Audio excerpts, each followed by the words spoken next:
அருமை நண்பர்களை வணக்கம். இப்பொழுது தாது கல்ப லேகியம் தயாராகி கொண்டிருக்கிறது. பாருங்கள், தாது கல்ப லேகியம்.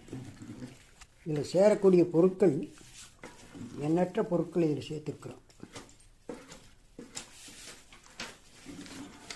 தாது கல்ப லேகியம் இது அமுக்கரங்கிழங்கு, நிலப்பனங்கிழங்கு, பூமி சக்கரக்கிழங்கு, பூலாங்கிழங்கு, மதனகாமப்பூ, கிராம்பு, சிறுநாகப்பூ, பூனைக்காளி வித்து, நீர்முள்ளி வித்து, அரசன் வித்து, அத்தி வித்து, ஆளான் விதை, முருங்கை விதை, தாண்டிக்காய் பருப்பு, பாதாம் பருப்பு, பிஸ்தா பருப்பு, அக்ரூட் பருப்பு, சாரப்பருப்பு, முந்திரி பருப்பு, ஜாதிக்காய், ஜாதிப்பத்திரி, லவங்கப்பத்திரி, தாளிச்சப்பத்திரி, லவங்கப்பட்டை, கொடிவேலி வேர்பட்டை, அதிமதுரம், சித்தரத்தை,